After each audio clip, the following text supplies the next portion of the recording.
let's begin with our seminar on Internet of Things. A very good morning to one and all.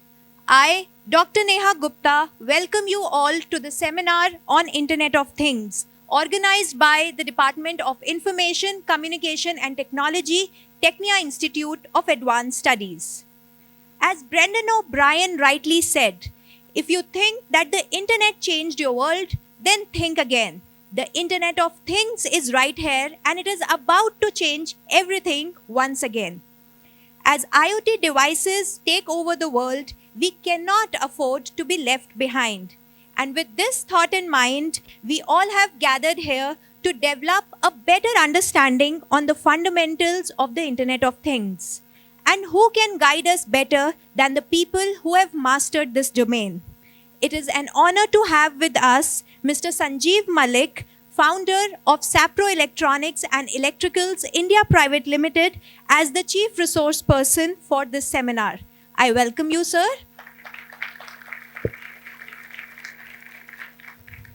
Further, it's a privilege to have Dr. Gaurav Sinha, Dean, Research and Development, as the expert speaker for this seminar. Besides, we are also pleased to have Dr. Deepak Sonkar, HOD, Department of ICT, to grace this event.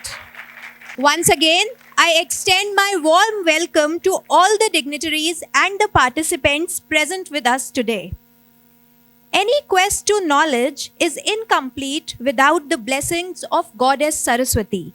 So let's mark the beginning of this seminar with the auspicious lamp lighting ceremony. I request all the dignitaries and faculty members to kindly come on the dais for the lamp lighting ceremony.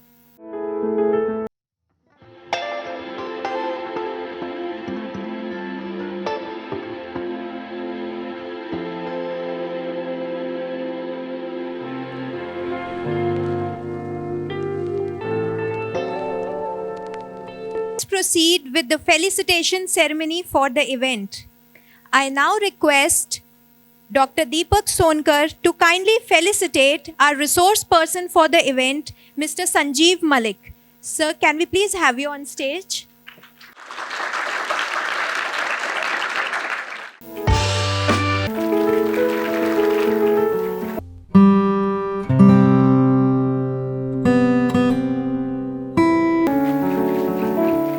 Moving forward, I now invite to the stage Dr. Deepak Sonkar to present his opening remarks for this seminar.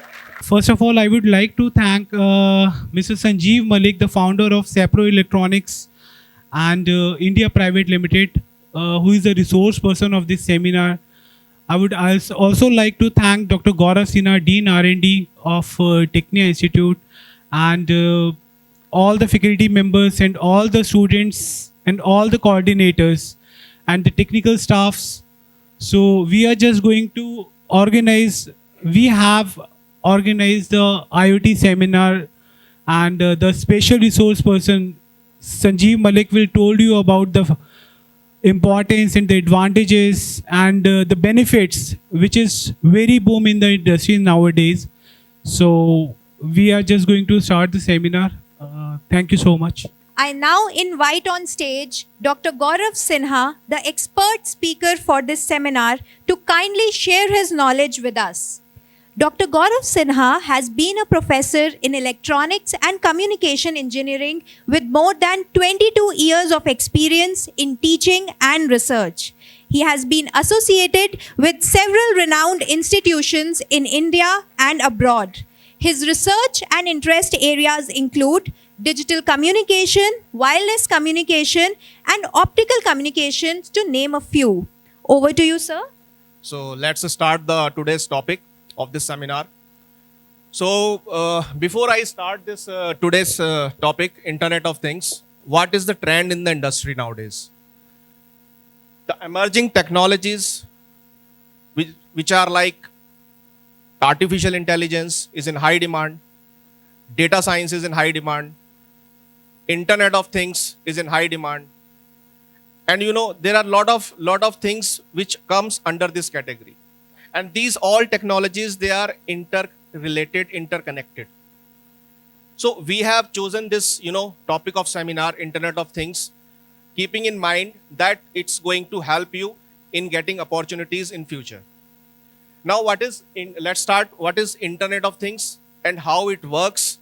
What are the applications of Internet of Things, and how you can make something bigger thing, some new innovative thing, creative thing out of this technology.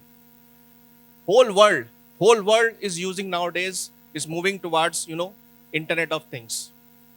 What is Internet of Things? So here you can see some definition is there. Internet of Things refers to network of physical objects.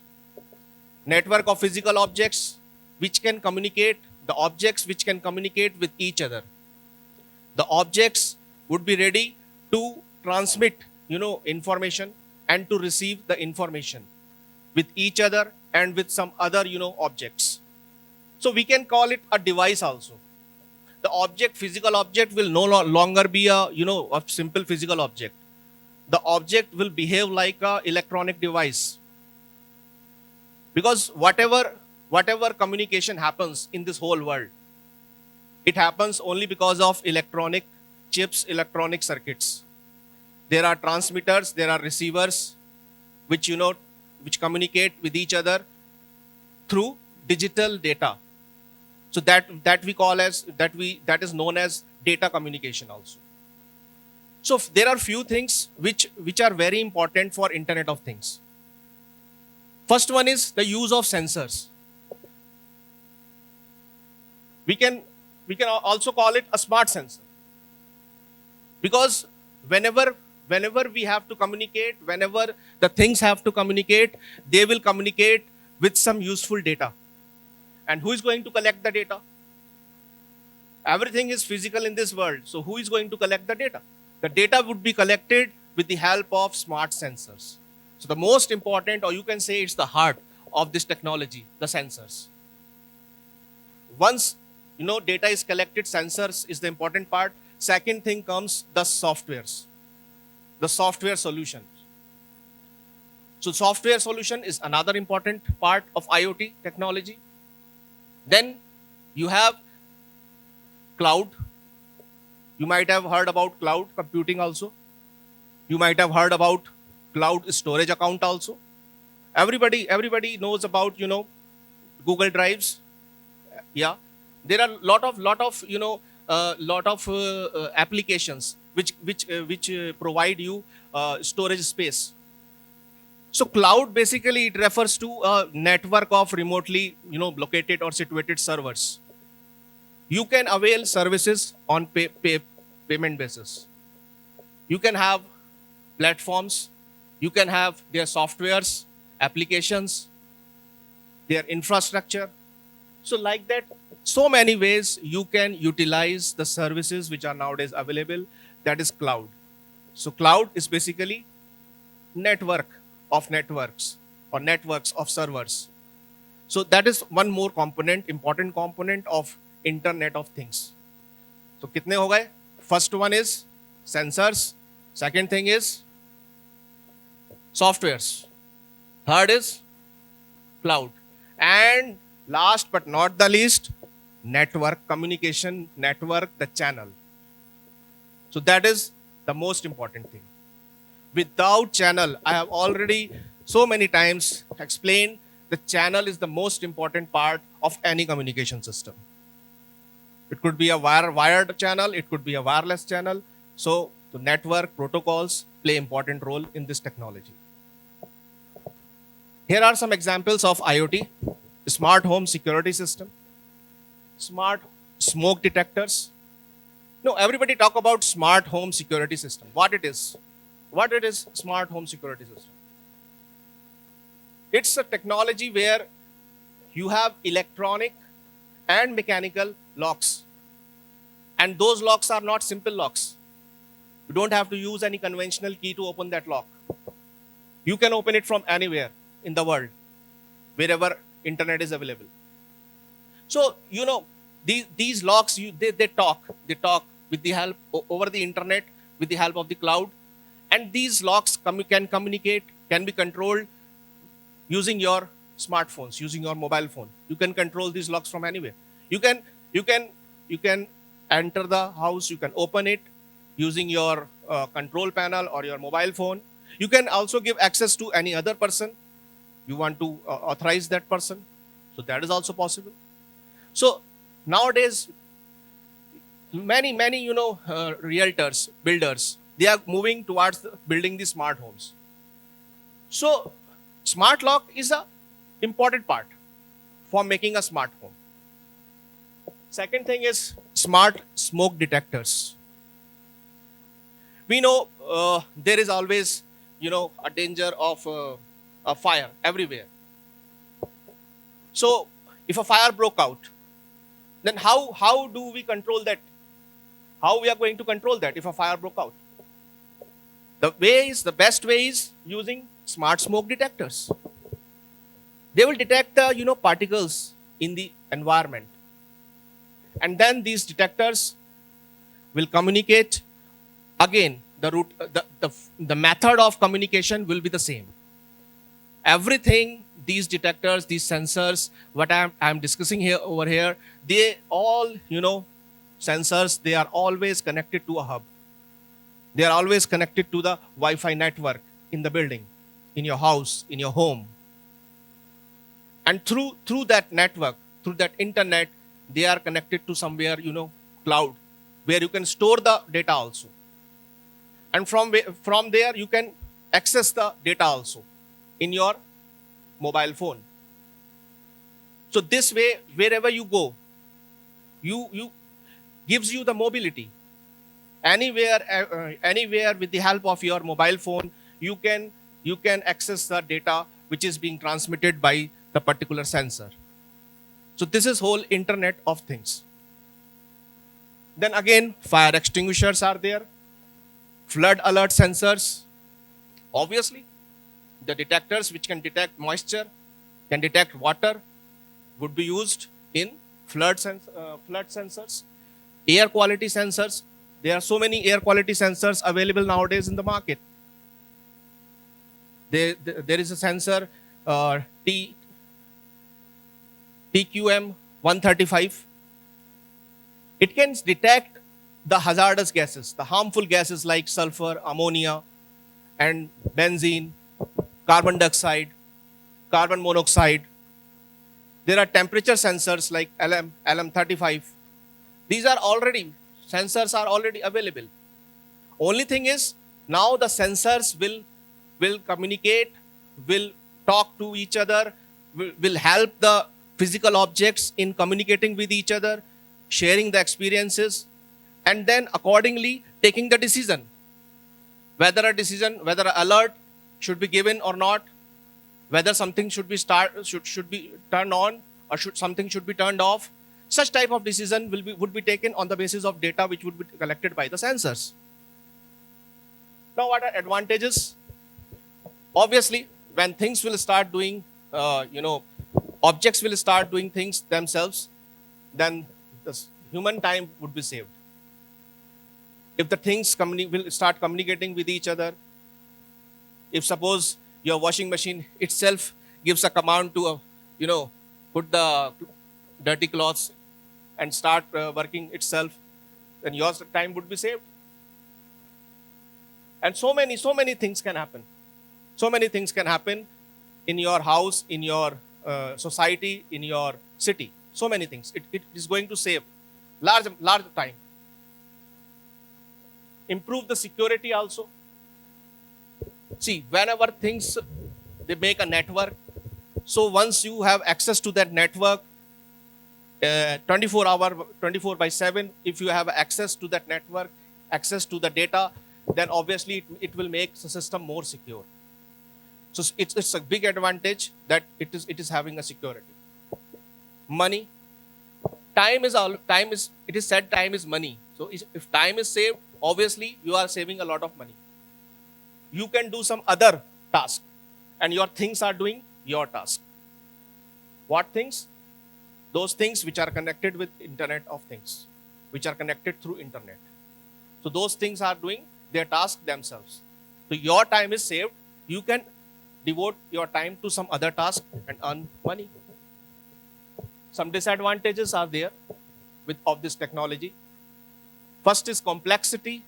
There is, system is bit complex. Designing, developing such type of, big systems with big data is a difficult task. Then privacy. Sometimes these objects, they share their, personal information. And without knowing, coming to your knowledge, when your personal data or your personal information is being, on the network, so always a threat to your security. Security, there is a possibility of software being hacked and your personal information is misused. There is always a threat. Your information can be used for some wrong task, for some wrong work. So if hacking is there, then obviously your personal information or your data can be misused. Last one is compatibility. There is no standard for tagging and monitoring with these sensors. So as of now, there is no standard. Like we have standard protocols for the for networking. When we use internet, we have seen so many protocols. There is TCP protocol, there is UDP protocol. So like that, there is no standard protocols, but it's going to be there. User interface is the whatever panel or whatever device you are using, that is the user interface to monitor the data, to monitor the information which is given to you. So any kind of user interface can be used in this Internet of Things. But most commonly, we are using smartphones. Honorable Prime Minister, he has been focusing on, smart cities. Everybody knows about it, smart cities. So what is the concept of a smart city? Here I would like to give just a brief of that. Main goals of smart city are to improve the public transportation system, IT connectivity system, water management system, power supply system, sanitation system, waste management system. Won't it be good if your bin in your area, the garbage bin, once it is filled, an alert message goes to the municipal corporation and the vehicle comes and cleans it. So it's a very good, everything in that smart city would be communicating with the head offices. The information, the real-time information would be transmitted, would be analyzed, and the actions related to that information, required actions would be taken immediately. Suppose any accident happens on a road and the alerts, the messages goes to the hospitals. Immediately the ambulance can come and then take away the whoever is injured. So that is the importance of, if we move towards the smart city model. How a smart city works? Simple way, there are 4 steps. Collecting the data, using the smart sensors. Throughout the city, we will gather the data in real time. We will analyze the data. Data collected by the sensors is assessed in order to draw meaningful insights. Communication. Insights that have been found in the analysis phase are communicated with decision makers through strong communication networks. And lastly, the required action. Cities use the insights pulled from the data to create solutions, optimize operations and asset management, and improve the quality of life for residents. So this is all from my side. I hope you have liked it. Thank you so much. Have a good day. It's now time to welcome on stage Mr. Sanjeev Malik, the resource person for today, to share his expertise with us. Mr. Sanjeev Malik is the founder of Sapro Electronics and Electricals India Private Limited. With an industry experience of more than 12 years, he has been a key contributor in the development of remote-controlled electronic switchboards, dual-axis solar tracker with expertise in complete product development cycle. His research areas and interest areas include Internet of Things, robotics, system design, and digital circuit design, to name a few. Sir, kindly enlighten us with your words. Good morning, everyone. Before starting actually the presentation, I would like to ask something. You all are doing professional courses right now. So, what is the purpose of doing these kind of courses? Jobs. Definitely, everyone needs job or business. Everyone needs job and business. So, will you expect what kind of work you need to do in companies? Technical. So, the point is, if today we are here for 1 hour, so the purpose is, you already know about internets. Everyone knows? सबको internets के बारे में पता है? Internet of things के बारे में पता है? Little bit.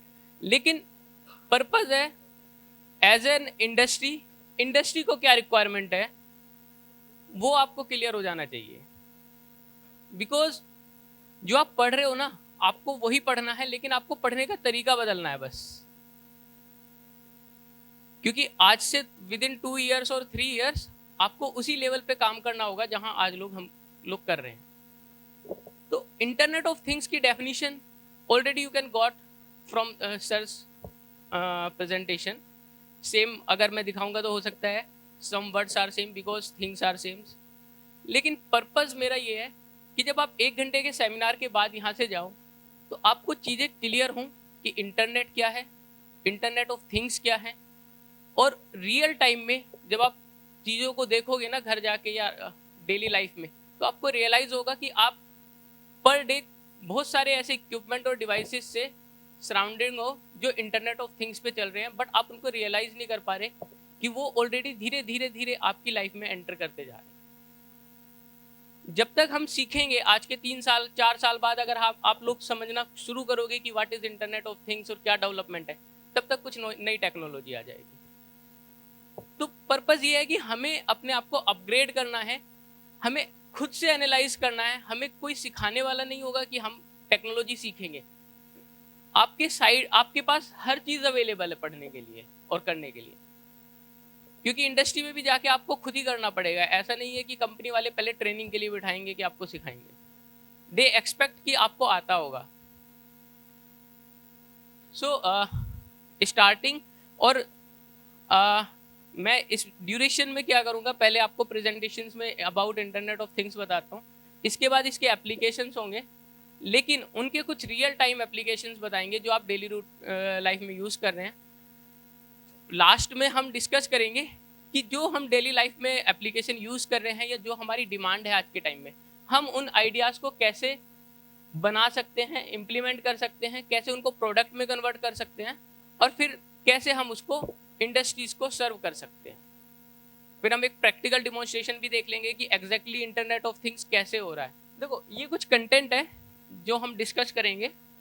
About introduction, how does it work, IoT cloud क्या होता है, स्टैंडर्ड्स, IoT प्रोजेक्ट कैसे बनाते हैं, एप्लीकेशन, एडवांटेज डिसएडवांटेज. ये सिर्फ एक टॉपिक्स है, बट पर्पस क्या है? पर्पस ये है कि हमें थिंग्स को क्लियर करना है कि what exactly is going on. Definition you already know. Internet के बारे में सबको पता है. डेटा हम सर्व करते हैं मोबाइल पे, लिया आपने गूगल पे सर्व करना शुरू करा, वो डेटा कहाँ से हो रहा है हमारा? सर्वर पे. डेटा कहाँ से होता है? सर्वर पे. सर्वर बेसिकली क्या है? A large connected hard drives. Basically server क्या है? लार्ज. आपको एनालाइज करना है मैं जो बताना चाह रहा हूँ. Server is basically a large connected hard drives. जैसे आपके कंप्यूटर में हार्ड ड्राइव्स होती है, उसमें एक सिंगल हार्ड ड्राइव होती है जो आपके डेटा को स्टोर करती है. सर्वर बेसिकली क्या है? A connected hard drives which can collect data. जो आपका भी डेटा गूगल का सेव कर रही है, इनका भी कर रही है, उनका भी कर रही है, सबका डेटा सेव कर रही है. तो server is basically a place where we store data of maximum number of peoples. Okay. जब हम मोबाइल पे कुछ सर्व करते हैं, लाइक आप मेल कर रहे हो, टेक्स्ट कर रहे हो, व्हाट्सएप कर रहे हो, फेसबुक चला रहे हो, वो डेटा इंटरनेट पे अवेलेबल है और सेव कहाँ हो रहा है? इंटरनेट पे. आपने सर्वर से उठाया, देखा और कहाँ पे चला गया, सर्वर पे गया। तो दिस इज कॉल्ड इंटरनेट। क्या आपने उसमें कोई रियल टाइम डेटा आया है कोई बाहर से? नहीं आया। अब आपने क्या करा, आपने कोई गैजेट लिया। एग्जाम्पल, गैजेट क्या है कि एग्जाम्पल लेते हैं, ब्लड प्रेशर मशीन है। एवरीवन सीन, आजकल इलेक्ट्रॉनिक आ रही है, आपने यहाँ पे कनेक्ट किया, ब्लड प्रेशर ऑटोमेटिकली मेजर हो जाएगा। उसके बाद आप क्या करते हो, उसमें ब्लड प्रेशर देखा और खत्म हो गया। ये क्या है, एक डिवाइस है, थिंग्स है। और हमने अभी जो नेट पे सर्व करा वो क्या था, इंटरनेट था। क्या ये दोनों आपस में कनेक्टेड है? नहीं है, क्योंकि हमने बीपी मेजर किया और विजुअली देखा और खत्म हो गया। अगर हम उस डिवाइस के अंदर कोई ऐसी डिवाइस लगाएं, डिवाइस क्या होगा, एम्बेडेड सिस्टम्स होगा, कोई भी कंट्रोलर ऐसा लगाएं जो उस डेटा को रीड तो कर ही रहे हैं, डिस्प्ले करा रहे हैं, उस डेटा को हमारे सर्वर पे अपलोड करा दे। उसके लिए क्या होगा, जब हम प्रोग्राम्स लिख रहे होंगे तो पहले हमने प्रोग्राम क्या लिखा, because I think all are doing BBA BCA, yes, so you know about basic about C language, any kind of language you are learning. So I'm talking in very layman words कि आप programme लिखते हो C में, आपने लिखा right ए programme simply x = 1 x = 0, ये आपने लिखा। लेकिन अगर आपने उसके अंदर लिखा x = 1 या BP lower BP is 180 and higher BP is 120, तो वो डिस्प्ले हो गया स्क्रीन पे, इतना आपको पता है। लेकिन अगर आपने उसके अंदर सीरियली डेटा भेजने के लिए कमांड करी कि XYZ APK या ID, यूजर ID, उस एक कंपोनेंट, उस डिवाइस की एक ID बना दी, जैसे हम सबके नाम होते हैं, IDs है, हमने उस BP मशीन की एक ID बना दी, ID unique ID is 1 2 3 4, so that is the unique ID of that particular machine.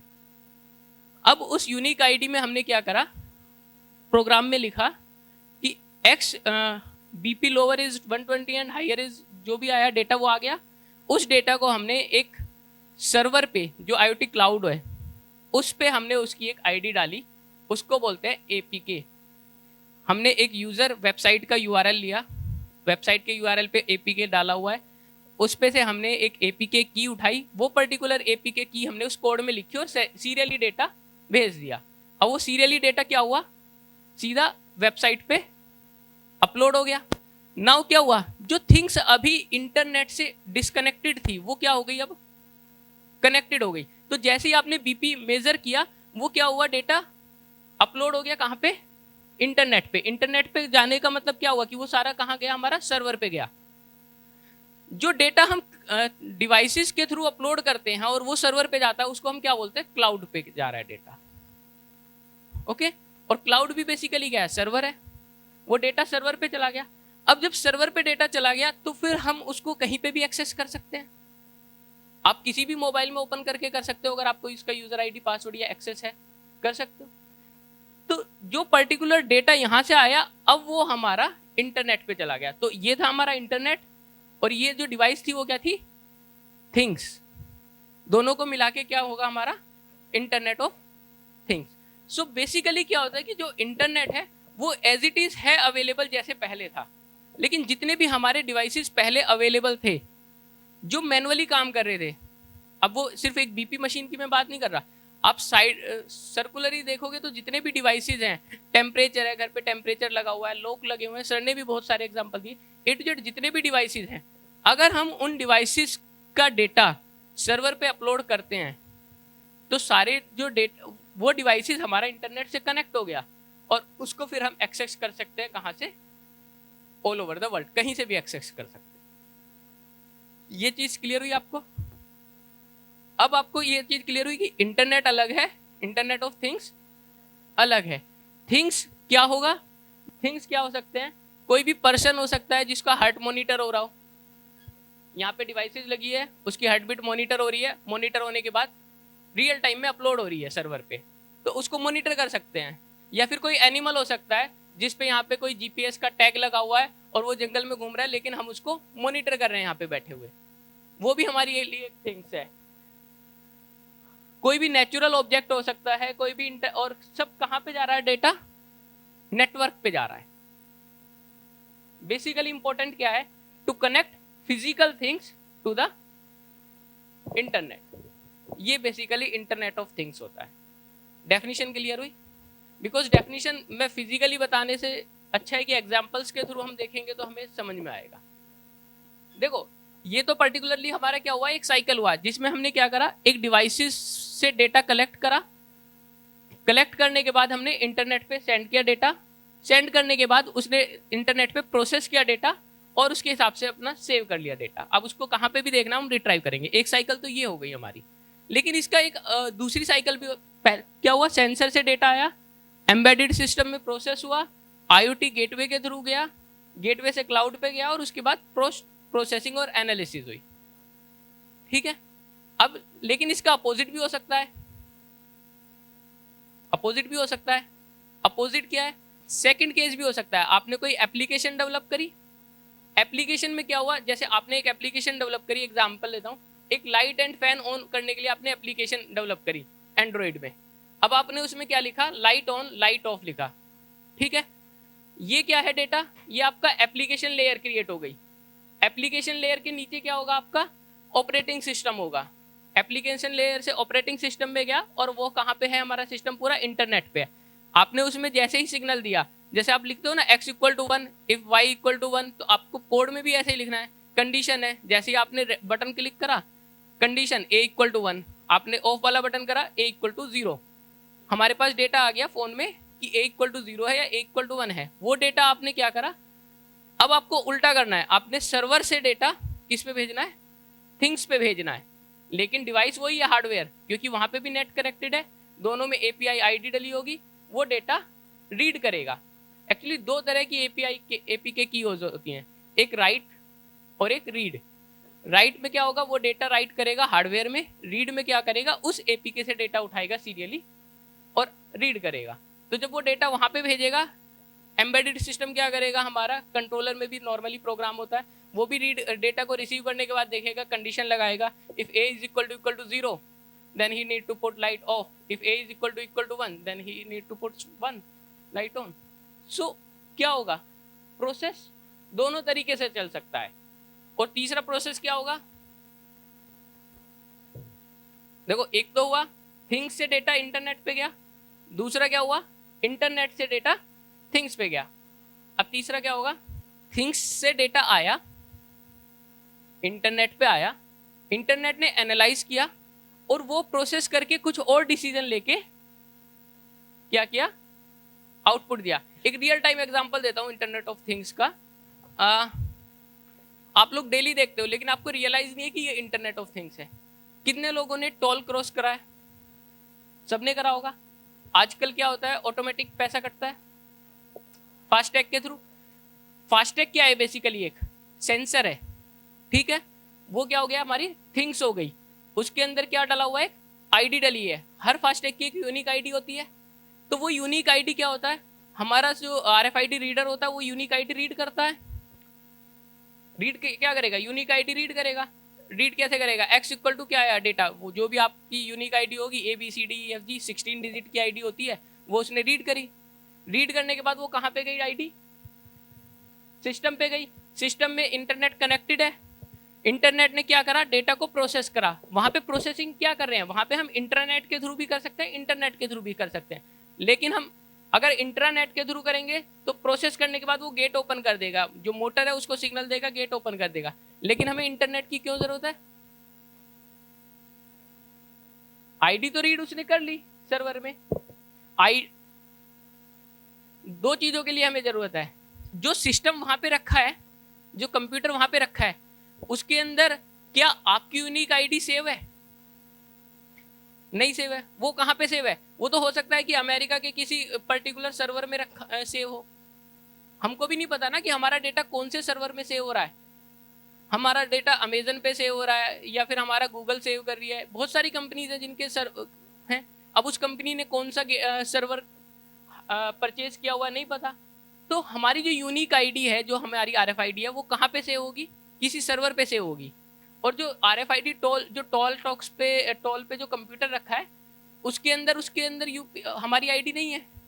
लेकिन हमने क्या करा, थिंग्स से रीड करा, गाड़ी से आईडी रीड करी, रीड करने के बाद हमने वो सर्वर पे भेजी, सर्वर पे एनालाइज हुआ, एनालाइज होने के बाद हमारी आईडी मिली, आईडी मिलने के बाद दोबारा फिर इंटरनेट की जरूरत है, उसने लिंक किसको करा, पेमेंट गेटवे को, उसने पेमेंट गेटवे को इन्फॉर्मेशन भेजी, पेमेंट गेटवे से पैसे कटे, फिर सिग्नल आया, सिग्नल आने के बाद अगर इतना ही होता तो ये होता थिंग्स टू इंटरनेट, लेकिन इंटरनेट ने फिर सिग्नल दिया उस सिस्टम को, क्या सिग्नल दिया, टू मूव मोटर्स, मोटर मुड़ती है ना, एक्चुएटर्स, बेसिकली क्या होता है, वो एक्चुएटर्स होता है, सर्वो मोटर्स या डीसी मोटर जो भी है, तो वो एक्चुएट होती है। तो ये क्या हो गया, कंप्लीट साइकिल एग्जांपल हो गया, थिंग्स से डेटा उठाया,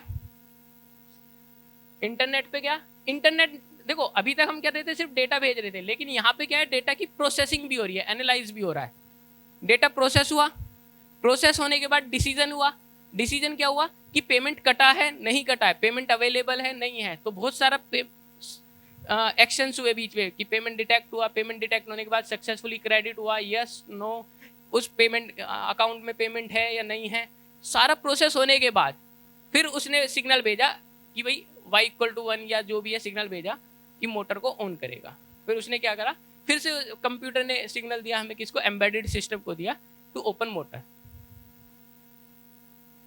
ठीक है। तो ये इंटरनेट ऑफ थिंग्स का पार्ट था, ये कितने लोगों को पता था पहले, काफी लोगों को पता है। अब ऐसे और भी एग्जाम्पल होंगे जो हम डेली लाइफ में देखते हैं। अब देखो, जो भी आप कोड पढ़ रहे हो, आप सी पढ़ रहे हो या जावा पढ़ रहे हो, पाइथन, आई डोंट नो कि क्या क्या आप पढ़ रहे हो, लेकिन जितना भी आप पढ़ रहे हो वो सारे प्लेटफॉर्म्स हैं, क्या है, वो सारे प्लेटफॉर्म्स हैं to create this kind of application. हर इंजीनियर का या फिर हर प्रोफेशनल का कोई ना कोई एक फील्ड होता है, एक पर्टिकुलर इंडिविजुअल पूरे सिस्टम को डेवलप नहीं करता, ठीक है।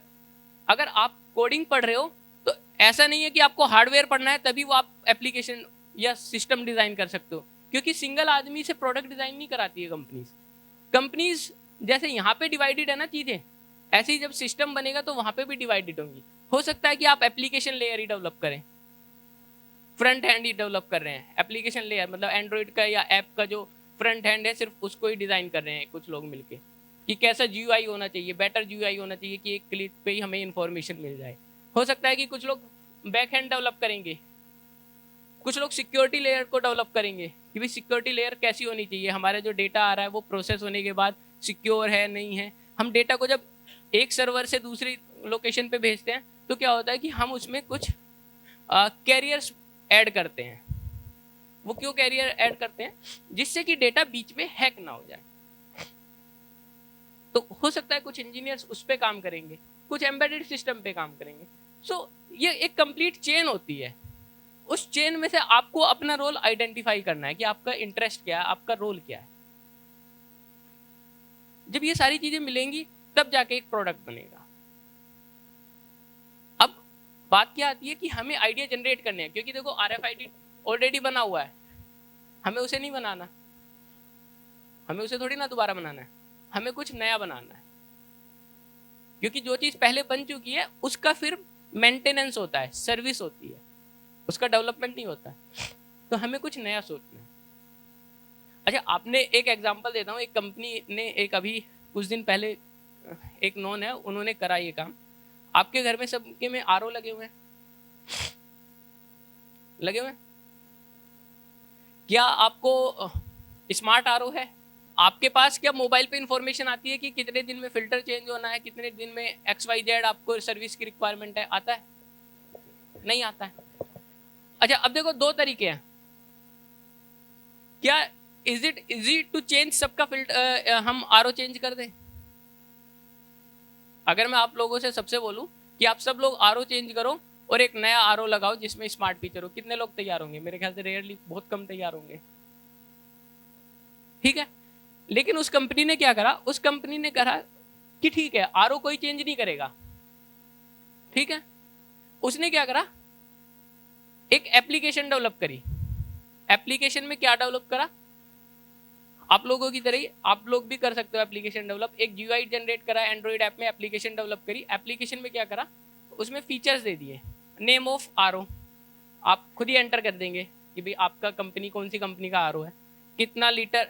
उसके बाद उसमें दिया उसने 4-5 ऑप्शन दिए, नंबर ऑफ फैमिली मेंबर्स, ठीक है, एक घर में कितने मेंबर्स हैं, 2 या 3, उसके अकॉर्डिंगली उसने कैलकुलेट करा यूसेज ऑफ वाटर कि भाई अगर घर में 5 मेंबर हैं तो पर डे 5 लीटर के हिसाब से ओवरऑल हो सकता है 25 लीटर का पानी यूज होगा। घर में 1 मेंबर है तो इतना यूज होगा। एवरेज लिया उसने, कैलकुलेशन एनालाइज करा उसको, ठीक है। सर्विस की डेट आपने उसमें एंटर कर दी कि सर्विस की डेट कब हुई। उसने क्या करा, हर यूजर को, जैसे अगर आपको उस ऐप को यूज करना है तो उसने क्या करा, एक स्टिकर दे दिया आपको 100 रुपीज का। 100 रुपीज का स्टिकर खरीदने के लिए लोग तैयार थे, सर्विस प्रोवाइडर भी देने को तैयार थे फ्री में कि भाई हम उनके यहाँ सर्विस करने जाते हैं, हम उनको एक स्टिकर दे देंगे। स्टिकर वहाँ पे लगाया, उसको स्कैन करा, जैसे ही स्कैन करा और डेटा फीड करा कि आपका नेम कर दिया आपने, अपना फ़ोन नंबर डाल दिया, उसके बाद आपने क्या डाल दिया, कितने नंबर ऑफ पर्सनस हैं, एक्सेट्रा एक्सेट्रा, कुछ एनालाइज करी गई चीज़ें। पहले मतलब सिस्टम डिज़ाइन करने से पहले एनालिसिस करी जाती है कि कैसे हम उस एल्गोरिथम्स को परफेक्ट बना सकें। अब क्या हुआ, आरओ तो लगा हुआ है पहले की तरह ही, लेकिन उस आईडी के थ्रू वो पर डे का कैलकुलेशन शुरू हो गई उसमें। लाइफ ऑफ आरओ डिग्रेड, उसके बाद 3 महीने बाद मैसेज आ गया कि आपने इतने दिन में इतना पानी यूज़ कर लिया है, अब उसकी जो वैल्यू है वो डिग्रेड करनी शुरू हो गई है। 6 महीने के बाद दोबारा से मैसेज आ गया कि आपको चेंजेस है कि आप एक XYZ वाला फिल्टर चेंज कर लो। 1 ईयर के बाद आ गया कि आपकी डेडलाइन क्रॉस हो गई है, अब आपको चेंज करना ही करना है, क्योंकि यूजुअली नहीं याद रहता कि आपने एग्जैक्टली कौन सी डेट में फिल्टर चेंज कराए हैं। तो क्या हुआ, ये एक शॉर्टकट हुआ टेक्नोलॉजी डेवलपमेंट का। उसको क्या करना था, उसने तो एक एप्लीकेशन डेवलप करी, अब उसको सिर्फ एक प्रिंट आउट निकाल के एक UID स्टिकर ही तो बेचना है। एक स्टिकर के उसको 100 रुपीज मिल रहे हैं, एप्लीकेशन डाउनलोड हो रही है, उसका तो कुछ नहीं जा रहा। तो ये आइडियाज होते हैं। अब यहाँ पे थिंग्स क्या है, वो स्टिकर है, स्टिकर थिंग्स हो गई, एप्लीकेशन डेटा जो स्टोर कर रहा है वो इंटरनेट हो गया। तो बेसिकली इंटरनेट ऑफ थिंग्स क्या है, जितने भी हम फिजिकल, इसीलिए डेफिनेशन में आया था शुरू में कि it is a relation between physical to the network, so उसको हम इंटरनेट कहते हैं। तो ऐसे आइडियाज आप भी जनरेट कर सकते हो। आप अभी जो प्रोफेशनली पढ़ रहे हो उन सबको आप रियलाइज करो कि सारी चीजें ऐसे ही बनती हैं, धीरे धीरे धीरे धीरे बनती हैं, और ऐसा कुछ नया नहीं होने वाला है इंडस्ट्री में जाके कि एकदम से कुछ चेंज आएगा। जो आप पढ़ रहे हो ना, जो आप कोड लिख रहे हो, टीम क्रिएट कर सकते हो सकता है किसी का GUI अच्छा हो, किसी का फ्रंट एंड अच्छा हो, किसी को एंड्रॉइड ऐप में इंटरेस्ट हो, किसी को हार्डवेयर में इंटरेस्ट हो, तो अपना अपना रोल आप डिफाइन करें और उस पर काम करें। डेटा हम किससे करेक्ट करते हैं, सेंसर से करेक्ट करेंगे, एंटीना हो गया, माइक्रो कंट्रोलर्स हो गए, ये सब डिवाइसेस है। IoT हब और गेटवे क्या है हमारा, देखो यहाँ पे हमारा थिंग्स हो गई, ये इंटरनेट हो गया, लेकिन गेटवे क्या हुआ हमारा, मीडियम जिसके थ्रू जा रहा है, और वो क्या होगा हमारा, जैसे कि ऑपरेटिंग सिस्टम्स होते हैं वो क्या है, मीडियम। आप एंड्रॉइड ऐप में चलाते हो तो वो क्या है, एक तरह का मीडियम है ना, एक यूजर इंटरफेस और किसके बीच में, इंटरनेट के बीच में। ये कुछ बहुत सारे क्लाउड्स हैं आज के टाइम में, लेकिन ये कुछ बेसिक या मतलब बहुत ज़्यादा यूज होने वाले क्लाउड्स अवेलेबल हैं। जैसे कि इस टाइम पे सबसे ज़्यादा चल रहा है अमेजन का AWS, वो हर स्कूल्स एंड कॉलेजेस में प्रोवाइड भी कर रहा है। बिकॉज कंपनीज क्यों क्लाउड सर्वर प्रोवाइड करा रही हैं, क्योंकि उनको भी डेटा चाहिए, उनको भी डेटा चाहिए, वो स्टोरेज करने के लिए भी पैसा लेंगे। एक एप्लीकेशन डेवलप होती है तो उस एप्लीकेशन का जो डेटा स्टोर होता है ना, नंबर ऑफ यूजर जब बढ़ते हैं तो स्टोरेज की कैपेसिटी बढ़ती जाती है, तो पर स्टोरेज की कैपेसिटी देनी होती है। तो अमेजन ने अपना खुद का एक सर्वर दिया हुआ है। मैथ्सवर्क का नाम सुना है, मैथ्सवर्क, मैटलैब का नाम सुना है, मैटलैब का, मैटलैब वालों का ही ये मैथ्सवर्क है, उन्हीं का ही थिंक स्पीक है। उन्होंने बहुत पहले, मतलब they are start this kind of things, उन्होंने अब से कई साल पहले एक थिंक स्पीक करके एक अलग से एक क्लाउड बनाया जिसमें वो डिवाइसेस को कनेक्ट कराने के, डेटा एनालिसिस कराने का काम कराते हैं। ब्लिंक का नाम सुना है, नाम सुना है ना। देखो ब्लिंक क्या है, बेसिकली एक ऐप डेवलपमेंट का प्लेटफॉर्म है फॉर IoT। मतलब इट इज सिंपल, अगर आप आज जाके देखोगे ना तो आपको लगेगा कि ठीक है, 1-2 एप्लीकेशन तो आप आराम से आज बना लोगे। आपने ऐप, ब्लिंक की ऐप डाउनलोड करी, यूजर ID क्रिएट करी, क्रिएट करने के बाद उसमें ऑप्शन आ जाएंगे। ये वाला जो ब्लिंक वाला पार्ट है ये क्या करता है, इंटरनेट टू थिंग्स पे जाता है और थिंग्स टू इंटरनेट भी जाएगा अगर आपको वहां पे डेटा रीड करना है। जो थिंक स्पीक है वो सिर्फ क्या करेगा, थिंक से डेटा लेगा और ऊपर एनालाइज करेगा। वहां पे वो ग्राफ प्लॉट करते हैं, डेटा को एनालाइज करते हैं, ग्राफ प्लॉट। ब्लिंक में 2 वे कम्युनिकेशन होगा आपका, आप इधर से भी डेटा भेज सकते हो, आप उधर से रीड भी करा सकते हो डेटा। तो आपको ऐप बनानी है, जैसे ही आप ऐप पे जाओगे ना, क्रिएट ऐप, एक ऐप आ जाएगी, उसमें बटन्स वगैरह आ जाएंगे, जो भी आपको बटन चाहिए, मीटर चाहिए, ग्राफ चाहिए, जो भी आपको चाहिए वो सब आ जाएगा। वो तुरंत आपको एक APK ID दे देगा जिसको आपको हार्डवेयर में लिखना है और आपको कोड करना शुरू कर देना है। जिग्बी का नाम सुना है, लोरा का नाम सुना है, लॉन्ग रेंज। देखो ये सब क्या है ना, डिवाइसेस हैं जो आपने ब्लूटूथ का नाम तो सुना होगा। जब हम किसी डेटा को एक जगह से दूसरे जगह भेजते हैं तो वो किस फॉर्म में ट्रांसमिट होता है, वायरलेसली, एनर्जी के फॉर्म में। भाई एंटीना से डेटा गया दूसरी जगह पे रिसीव हुआ, तो जब वो एयर के मीडियम में होगा तो किस फॉर्म में होगा, वो एनर्जी के फॉर्म में होगा, वायरलेसली सिग्नल्स के फॉर्म में होगा। तो जितने भी ये हमारे डिवाइसेज है, जैसे ब्लूटूथ है, वो क्या है, लो पावर डिवाइस। आप मोबाइल्स में ब्लूटूथ होता है, आप डिवाइस डेटा भेजते हैं, लेकिन उनकी रेंज क्या होती है, कम रेंज होती है, लिमिटेड रेंज होती है, क्योंकि वो क्या है, लो पावर डिवाइसेज हैं। उनमें जो पावर कंजप्शन है वो लो है, क्योंकि आप मोबाइल के अंदर ऑलरेडी एक छोटी बैटरी होगी, तो लो पावर डिवाइसेज है। तो ऐसे ही जिग्बी भी हमारा लो पावर डिवाइसेज है। लोरा क्या है, ये लॉन्ग रेंज के लिए यूज होता है। इससे आप जो है ना सैटेलाइट कम्युनिकेशन तक पे भी जाते हैं, 12 किलोमीटर 15 किलोमीटर तक भी डेटा आप जो है वायरलेसली भेज सकते हैं without use of internet, point two point communication के लिए। ये लेयर्स हैं। अगर हम देखें तो सबसे नीचे क्या है, हमारी फिजिकल लेयर है। फिजिकल लेयर क्या है, जो थिंग्स को कनेक्ट कर रही है आपस में, जैसे कि हमारा ब्लूटूथ हो गया, वाईफाई हो गया, NFC हो गया, या फिर हमारा जिग्बी हो गया। ये सारे डिवाइसेस क्या हैं, जो फिजिकल लेयर है। फिजिकली मीन्स जिनको हम देख सकते हैं। फिजिकल लेयर के बाद वो सारा डेटा कहाँ पे जाएगा, डेटा लिंक लेयर पे, जो डेटा को लिंक करेगा। उसके बाद नेटवर्क पे, फिर ट्रांसपोर्ट मतलब एक लेयर से दूसरी लेयर पे जो जा रहा है। और सबसे ऊपर है एप्लीकेशन। एप्लीकेशन क्या है, GUI हो गया हमारा, जो आपने GUI जनरेट करा। आप GUI जनरेट करते हैं मोबाइल के ऊपर, वो हमारा एप्लीकेशन हो गया। उसके नीचे हमारी ट्रांसपोर्ट लेयर और उसके नीचे हमारी डिसीजन लेयर। तो ये लेयर बाय लेयर हमारा पूरा एप्लीकेशन चलता है। अच्छा ठीक है, मैं इसमें अब एक छोटा सा स्क्रीनशॉट डाले हुए हैं, जिससे कि आप स्टेप बाय स्टेप देखें एक छोटा सा, कि थिंक स्पीक पे हम कैसे प्रोडक्ट को, अपने एप्लीकेशन को डेवलप करते हैं। आपको क्या करना है, आपको थिंक स्पीक वेबसाइट पे जाना है, thinkspeak.com खोलेंगे तो आपको इस तरह का एक स्क्रीन दिखेगी, ठीक है। उस पर आप जाएंगे, साइन इन करेंगे, तो पहले आप उसमें क्रिएट अकाउंट करेंगे। नेक्स्ट जाओ, कॉर्नर पे देखना आप, सबसे ऊपर क्या होगा, एक यूजर आईडी आ जाएगी। ये जनरली आप हर वेबसाइट पे करते हैं, एक यूजर आईडी डालोगे, ईमेल आईडी डालोगे, फोन नंबर, उसको वेरीफाई करोगे, तो आपका एक अकाउंट क्रिएट हो जाएगा। उस अकाउंट क्रिएट होने के बाद आपको एक चैनल आईडी मिल जाएगी। वहाँ पे सेकंड वाली इमेज में आएंगे, चैनल आईडी के अंदर आप प्रोजेक्ट डिफाइन करोगे कि आप बना क्या रहे हो। जैसे यहाँ पे एक एग्जांपल में आपने देखा होगा ना, 4 फील्ड हमने लिए हैं, उस पर कलर दिया हुआ है, 4 फील्ड पे कलर दिया हुआ है ना, रेड, ऑरेंज, ग्रीन, येलो। तो उसमें हमने एक प्रोजेक्ट का नाम दिया जिसमें वो कलर को आइडेंटिफाई कर रहा है। हार्डवेयर अलग है, हम उसका डेटा यहाँ पे कनेक्ट है। आप ये मानो यहाँ पे एक कलर सेंसर लगा है, उसके आगे कोई ऑब्जेक्ट मूव कर रहे हैं डिफरेंट कलर्स के, हमें वो काउंट करके डेटा अपलोड करना है कि कितने कलर्स के कितने ऑब्जेक्ट थे। तो हमने 4 आइडेंटिफाई करे। यहाँ पे जब हम जाएंगे ना, उसके बाद नेक्स्ट पे API के की ऊपर कॉर्नर में दिख रहा होगा, आपको दिख रहा है API की। जब आप उस पर क्लिक करोगे तो आपको इस तरह का एक ब्लॉक मिलेगा, जिसमें आपको 2 की मिलेंगी, एक रीड की मिलेगी और एक राइट की मिलेंगी। आप दोनों को नोट डाउन करके रख लो अपने पास, क्योंकि ये क्या होगा, ये आपके चैनल का, उस चैनल के उस प्रोजेक्ट की आईडी होगी, जिसको आप हार्डवेयर में लिखोगे, उस आईडी से वो डेटा, ये एक तरह का क्या हो गया, एक एड्रेस हो गया। जैसे आपके घर का एड्रेस होता है ना, आप एनवेलप पे लिखोगे तो वो घर पे जाएगा। तो ऐसे ये आईडी हो गई, जिस अगर आप हार्डवेयर में कोई भी डेटा इंटरनेट पे डालोगे तो वो इस चैनल पे जाएगा। पहले तो थिंक स्पीक पे जाने के बाद इस आपके चैनल के इस प्रोजेक्ट के अंदर डेटा को सेव करेगा। अब ये एक सिंपल, मैंने सिर्फ 4 लाइन लिखी हैं, जिससे कि बहुत ज़्यादा नहीं लिखा है।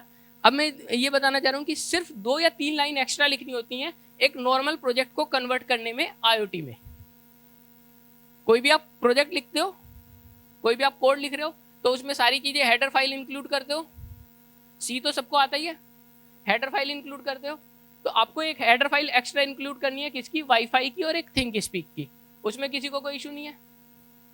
इसके बाद क्या होगा, आपको राइट बाई राइट API की लिखनी है। यहाँ पे आप वो की नंबर लिख देंगे। की नंबर लिखने के बाद आपने अपना चैनल नंबर लिख दिया, जो चैनल ID मिली। अब SSID क्या होता है?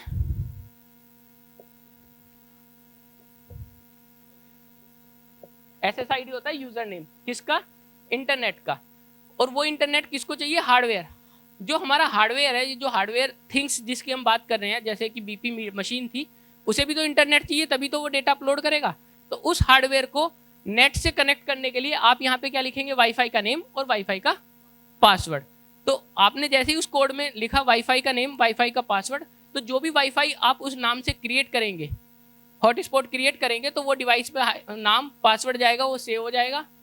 सेव होने के बाद क्या होगा, आपके पास ऊपर कैरेक्टर्स में डिफाइन है। फिर आप क्या करोगे? डेटा को सीरियली भेज दोगे, सेंड डेटा सीरियली, और वो ऑटोमेटिकली कहाँ पे जाएगा? उस API के उस चैनल पे जाके सेव होता चला जाएगा। मैम ये हार्डवेयर है, जो कंट्रोलर है, माइक्रो कंट्रोलर। जो पहली है, जैसे आपने ऑर्डिनो का नाम सुना होगा, तो ऑर्डिनो के अलावा आपने नोड MCU का भी सुना होगा, ESP32 का, 8266 का। एक्चुअली ये ESP32 8266 क्या है? ये IoT डिवाइसेस है। ओके, अब आते हैं एग्जाम्पल पे। अगर हम इनके एग्जाम्पल देखें तो रियल टाइम में हर लोकेशन पे इनको हम यूज कर रहे हैं। जैसे कि हमारा स्मार्ट ग्रिड हो गया। स्मार्ट ग्रिड क्या हो रहा है? पहले नॉर्मली मीटर्स लगे होते थे। कितने लोग सोसाइटीज वगैरह में रहते हैं जहाँ पे मीटर जो है सेकंड, मतलब डायरेक्ट जो गवर्नमेंट है उसकी जगह से आके एक प्राइवेट बिल्डर्स की तरफ से आ रही है सप्लाई, आ रहे हैं। तो उसमें क्या है, कोई GUI दिया होगा जिसमें आप प्रीपेड मीटर टाइप का प्रीपेड मीटर लगा है। तो प्रीपेड मीटर में क्या होता है कि ये स्मार्ट मीटर क्या होगा कि वो रीडिंग भी रीड करेगा, आपके घर की कितनी पावर कंजप्शन है उसको भी रीड करेगा, कितना बैलेंस आपका बचा हुआ है उसको भी रीड करेगा, और सारा डेटा आपका जो है ना मोबाइल पे अवेलेबल होगा। तो ग्रिड भी आजकल स्मार्ट हो रही है और सारा डेटा कलेक्ट हो जाएगा हमारा सेंटर पे आके। अच्छा, स्मार्ट एग्रीकल्चर में क्या क्या कर सकते हैं हम लोग? कोई एक बताइए। स्प्रिंकल्स हो गए, और ड्रिप इरिगेशन हो गया, और ह्यूमिडिटी मेजर कर सकते हैं, एयर क्वालिटी मेजर कर सकते हैं, सीड क्वालिटी, सॉइल क्वालिटी। देखो होता क्या है ना, ये सारे हम इनपुट मेजर आज के टाइम में कर रहे हैं, लेकिन क्या करते हैं, हम गए, हमने देखा मॉइस्चर है या नहीं है, मॉइस्चर नहीं है, हमने जाके मशीन ऑन करी या पंप ऑन करा, पानी आ गया, ठीक है। लेकिन आपने देखा होगा आजकल पॉली हाउस क्रिएट हो रहे हैं, देखें, जहाँ पे हम टेम्परेचर, ह्यूमिडिटी, आज के टाइम में क्या है कि 12 के 12 मंथ्स हर तरह की वेजिटेबल्स अवेलेबल होती हैं। क्यों? क्योंकि हर कोल्ड स्टोरेज से ज़्यादा आजकल क्या ना, हम जो प्रोडक्शन करने लगे हैं। अच्छा, ऐसा क्यों होता है कि जैसे एक वेजिटेबल गर्मियों में हो रही है और एक हमारी विंटर्स में हो रही है, ऐसा होता है ना। अगर हम वो विंटर वाला क्लाइमेट उसको गर्मियों में भी प्रोवाइड करें तो क्या वो तब नहीं होगा। तो आजकल क्या होता है कि एक कवर्ड पॉली हाउस टाइप के बनने लगे हैं। पॉली हाउस क्या होता है, एक एरिया लिया, उसको पूरा कवर्ड कर दिया। कवर्ड करने के बाद उसमें कूलिंग, अगर मान लो ठंड में हमें गर्मी में करना है तो उसमें कूलिंग चैम्बर लगा देते हैं, गर्मी में करना है तो उसमें, सर्दियों में करना है तो हम हीटिंग चैम्बर लगा देते हैं। टेम्परेचर कंट्रोल करते हैं, सारा हम मॉइस्चर कंटेंट सब कुछ मेजर करते हैं और उसको फुल्ली ऑटोमेटिक क्रिएट करते हैं। तो आप किसी भी मौसम में कोई भी सब्जी या कोई भी फ्रूट्स आप अवेलेबल होते हैं। तो ये सारी चीज़ें हम डेटा को अवेलेबल कर रहे हैं। अभी स्मार्ट जो एग्रीकल्चर है इसका बहुत बड़ा यूज कहाँ पे हो रहा है, आपने देखा होगा ना। अभी गवर्नमेंट ने क्या करा था कि पूरे ऑल ओवर इंडिया के सॉइल का टेस्टिंग शुरू करी थी, कि सारे ऑल ओवर इंडिया की सॉइल की टेस्टिंग शुरू करी थी। तो उसमें ये पाया गया कि बहुत सारी लोकेशन ऐसी हैं, बहुत सारे किसान ऐसे हैं जो बिना टेस्टिंग के फर्टिलाइजर्स को डाले जा रहे हैं, उनके में वो चीज़ एक्सेस हो रही है, लेकिन उनको पता है कि हर साल डाल रहा है, तो वो फिर भी उसको डाल जा रहे हैं। तो जब हमने एनालाइज करा, गवर्नमेंट ने एनालाइज करा, तो बहुत सारी लोकेशन ऐसी पाई गई जहाँ पे एक्सेस ऑफ फर्टिलाइजर यूज हो रहा है, लेकिन जब इन्फॉर्मेशन ही नहीं मिलेगी तो कैसे करेंगे? तो अगर हम डेटा को एनालाइज करें और अपडेट करें तो हम अपने एग्रीकल्चर फील्ड को भी बढ़ा सकते हैं। अभी क्या है कि एग्रीकल्चर फील्ड इसलिए यूज नहीं कर पा रहा इन सब चीज़ों को, बिकॉज ऑफ फाइनेंशियल क्राइसिस।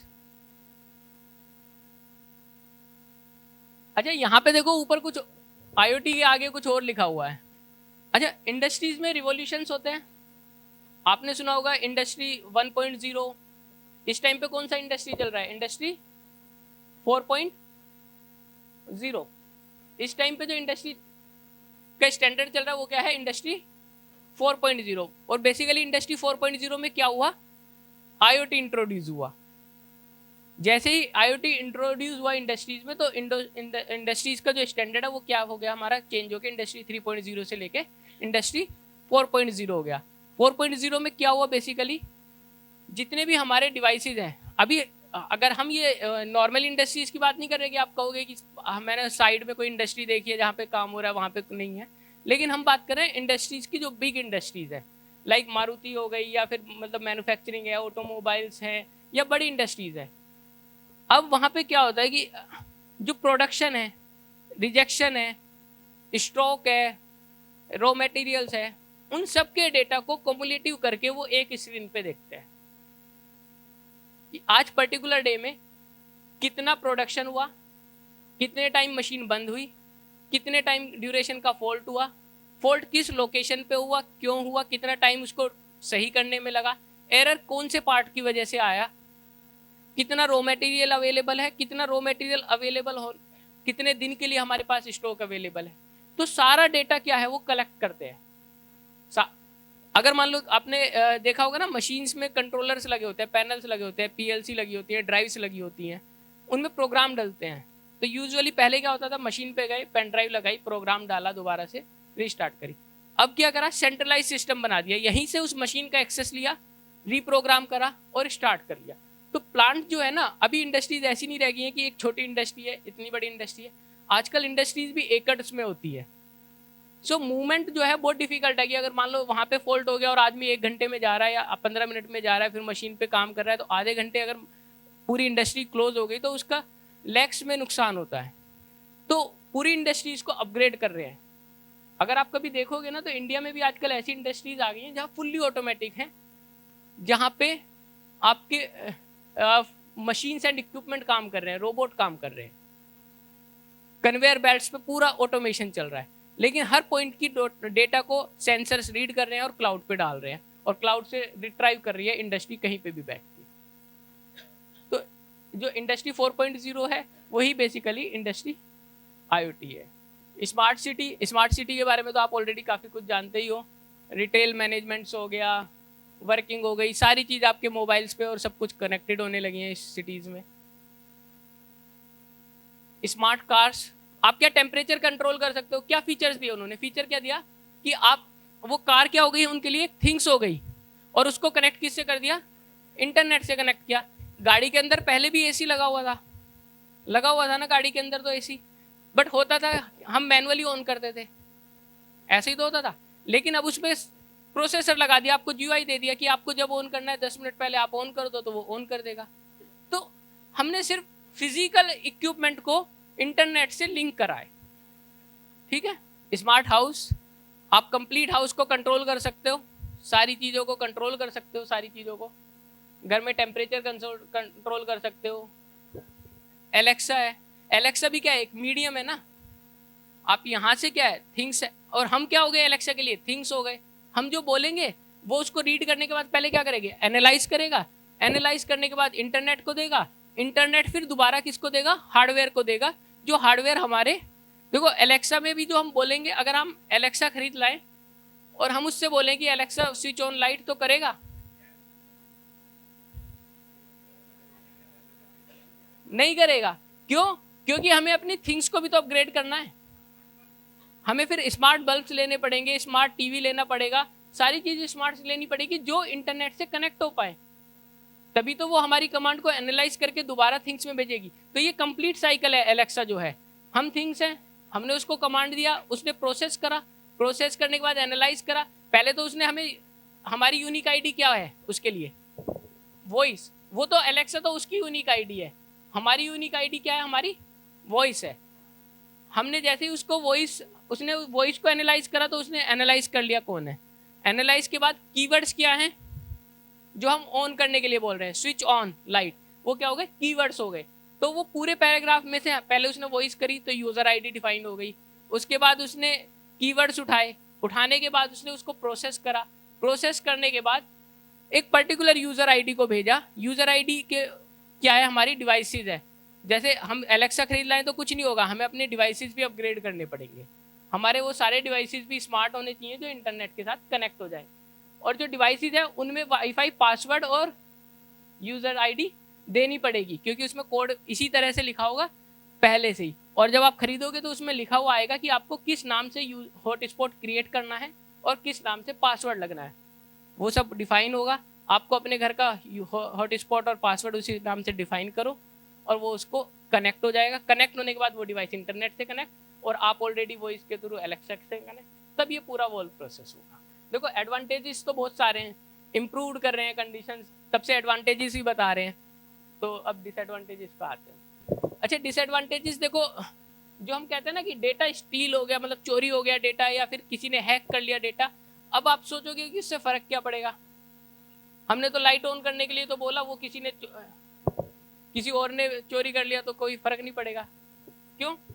फर्क पता है कहाँ पे पड़ेगा? अगर मान लो हमारा पूरा स्मार्ट होम है, हमारे लॉक स्मार्ट्स हैं, सब कुछ स्मार्ट है, अगर कोई हैकर उसे हैक कर लेगा तो सारे लॉक्स वो ओपन कर सकता है, सारी चीजें कंट्रोल कर सकता है हमारे घर की। तो ये जो सिक्योरिटी पर्पस है, ये है हैकिंग। हैकिंग पार्ट से नुकसान कहाँ पे है? अगर कोई आपके सिस्टम को हैक करता है तो उसका आपका सारा कंट्रोल उसके हाथ में चला गया। और आपको भी पता है कि आज के टाइम में लाइफ कितनी डिपेंडेंट हो रही है इंटरनेट, मोबाइल्स और इक्विपमेंट पे। हम विदाउट इंटरनेट, मोबाइल, इक्विपमेंट के हर स्टेप पे हमें ज़रूरत पड़ रही है। और वही चीज़ अगर मान लो हैक हो जाएगा, उसी का ही कंट्रोल दूसरे के पास हो, तो हमारे पास क्या है? डेटा ही तो रह गया आज के टाइम में आदमी के पास। पैसे भी डेटा के फॉर्म में ही है। कितने लोग कैश रखते हैं? नहीं रखते। अब सब किस में है? डेटा ही है। फोन में बस नंबर ही देखते हैं, अच्छा 1 2 3 4 है, ऐसे ही तो होता है। अभी आपको कुछ क्वेरी हो तो आप क्वेरी पूछ सकते हैं, बाकी इन बिटवीन हम देखते हैं कि कुछ हार्डवेयर कनेक्ट करके एक बार एक रियल टाइम एग्जांपल है कि हम कैसे इंटरनेट और थिंग्स के बीच में कम्युनिकेशन कर रहे हैं। अभी ये डिवाइसेस 2 वे कम्युनिकेशन कर रहा है। इसमें कैमरा लगा हुआ है जो ये पूरा शो कर रहा है कि क्या इस टाइम पे चल रहा है। इंटरनेट के थ्रू कनेक्टेड है, तो ज़रूरी नहीं है कि ये मेरे सामने होगा तभी चलेगा, ये कहीं पे भी हो हम इसको इंटरनेट के थ्रू एक्सेस कर सकते हैं। ठीक है, इसके अलावा हम इससे बात भी कर सकते हैं, स्पीक कर सकते हैं। वो एनालाइज करेगा चीज़ों को, रिकॉर्ड करेगा चीज़ों को, मूव करेगा उसमें, यहाँ तक कि वो ट्रैक भी करेगा ऑब्जेक्ट्स को। बेसिकली इसमें थिंग्स क्या है? सेंसर्स जो डिटेक्ट कर रहा है। ठीक है, वहाँ से डेटा गया इस पे, इसने एनालाइज क्या करा? इसने रिकॉग्निशन करा, फेस रिकॉग्निशन करा। ठीक है, अब एनालाइज करने के बाद वो डेटा क्लाउड पे गया, क्लाउड पे जाके जो प्री डिफाइन है उसमें सेव हो गया, सेव होने के बाद मेरे मोबाइल पे आ गया। ठीक है, तो 2 वे कम्युनिकेशन है हर चीज़ में। एक्चुअली जितने भी चीज़ें हैं जो डिवाइसेस इंटरनेट से कनेक्ट हैं, वो सारी इंटरनेट ऑफ थिंग्स है। पहले जो डेटा था हम मैनुअली फीड करते थे, अब वो डेटा क्या हो गया, हम सिर्फ ऑटोमेटिकली फीड करने लगे इंटरनेट पे।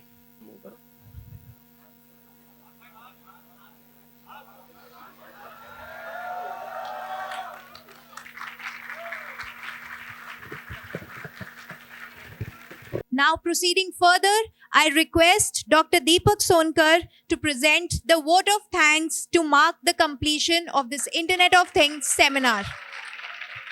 Very nice presentation given by Sanjeev sir. Really thanks to Sanjeev sir who gave precious time to us in Technia. And before giving the vote of thanks, sir has given a lot of examples of IoT. Okay, so my question is that why IoT is important? can I get the answer from the audience? Why? Sir has given lot of examples, lot of things, lot of information about IoT. Sinha sir has given lot of information about IoT. क्यों important है? क्या reason है कि IoT? Yes, please. कुछ time पहले की अगर मैं बात करूं, before 15 to 20 years back, there was an internet which was used by the human beings. Okay, when things were not there, तो things has been replaced by the human beings. तो होता क्या है कि things will communicate with each other with the help of IoT devices. This is called machine to machine interaction. There are some interactions like human to machine interaction, machine to machine interaction, but human beings are replaced by the machine. Okay, there are many advantages of IoT. So IoT की बहुत सारी disadvantages भी हैं. So you can think, when humans is being replaced by the machines, what will happen? सबसे बड़ा disadvantage है, humans जो हैं वो lazy होते जा रहे हैं. पहले हम लाइट का स्विच ऑफ करते थे, स्मार्ट होम है हमारे घर में, तो हम सिर्फ कमांड देते हैं, hey please switch off the light, वहीं लेटे लेटे. ओके, मैं एक एग्जांपल देना चाहता हूँ कि IoT क्यों इम्पॉर्टेंट है और क्यों ज़रूरी है. I will compare the two situations. पहली सिचुएशन में क्या है कि the whole things and whole thing is connected with IoT, और दूसरी सिचुएशन में एक नॉर्मल सिचुएशन है, वहाँ पे IoT डिवाइसेस नहीं है. अगर मैं कुछ टाइम पहले की बात करूँ, सपोज एक हार्ट पर्सन है, वो रात को सो रहे हैं, 2 बजे उनके चेस्ट में पेन होता है, क्या होगा? वो बेल बजाएंगे या किसी को कॉल करेंगे, सामने वाले रूम से कोई पर्सन आएगा वहाँ पे, उसके बाद फिर वो चेक करेंगे कि क्या हुआ, फिर वो दूसरे पर्सन को बोलेंगे कि कोई रिक्शा देखो, रात को 2 बजे कोई रिक्शा नहीं मिलता. ऑल्टरनेट में क्या है कि वो एम्बुलेंस को कॉल करेंगे, एम्बुलेंस आएगी, फिर उनको लेके जाएगी, फिर डॉक्टर डायग्नोज करेंगे कि क्या इशू है, क्या प्रॉब्लम है, तो बहुत सारा टाइम लग जाएगा. ओके, अब दूसरी सिचुएशन लेते हैं जहाँ पे IoT devices enabled, smart home है, स्मार्ट सिटी है, everything is there. Smart band के बारे में किसी सुने? Smart watches, smart band use करते हो? क्या क्या यूज करते हो? उसमें क्या क्या फीचर्स हैं? हार्ट रेट होता है, आपका ऑक्सीजन लेवल होता है, but that is not accurate. वो अप्रॉक्सीमेट आप उसको काउंट कर सकते हो. एक कोई हार्ट पेशेंट है, दूसरी सिचुएशन को कंपेयर करते हैं. एक कोई हार्ट पेशेंट है, उसने एक इलेक्ट्रॉनिक गैजेट पहना है, सेम सिचुएशन, रात को 2 बजे उसको सीवियर पेन होता है, तो वो IoT डिवाइस क्या करेगा, गैजेट क्या करेगा, उसकी जो पल्स रेट है उसको डिटेक्ट कर लेगा कि भाई कुछ तो गड़बड़ है, देयर इज समथिंग, उसकी या तो हाई जा रही है या लो जा रही है. वो क्या करेगा, जो नियरेस्ट हॉस्पिटल है, नियरेस्ट हॉस्पिटल को इमीडिएट इन्फॉर्मेशन पहुंचाएगा. वहाँ का जो डेटा सेंटर है वहाँ पे वो इन्फॉर्मेशन रिट्रीव करेंगे और देखेंगे कि क्या प्रॉब्लम है. हार्ट अटैक है, हार्ट अटैक में क्या होता है कि आपकी 3 आर्टरीज होती हैं, आपके हार्ट में 3 आर्टरीज होती हैं, उनमें जब ब्लॉकेज स्टार्ट होता है तो ब्लड को सर्कुलेशन का टाइम नहीं मिलता. तो उस केस में, उस सिचुएशन में हार्ट को अटैक पड़ता है. उस हार्ट को अटैक को रोकने के लिए भी कुछ डायग्नोज करा जाता है जो डॉक्टर्स करते हैं. तो जब डॉक्टर के पास, हॉस्पिटल के पास इंफॉर्मेशन जाएगी, वो क्या करेंगे, एम्बुलेंस भेज देंगे, एम्बुलेंस आ जाएगी. एम्बुलेंस के बाद वो पर्सन वहाँ पे एम्बुलेंस में जाएगा हॉस्पिटल में. उससे पहले ही डॉक्टर प्रिपरेशन करके रखेंगे कि इसके ये समरी है, ये इन्फॉर्मेशन है, तो हमें ये डायग्नोज करना है. तो वहाँ से हमारा टाइम सेव हो जाएगा और वो जो पर्टिकुलर पर्सन है जिसको हार्ट अटैक आया है वो डायग्नोज होके रिकवर हो जाएगा. So these 2 things you can compare ki why IoT is so much important. Okay, in the last I am just giving the vote of thanks. It has been such an honor to be the part of this wonderful event.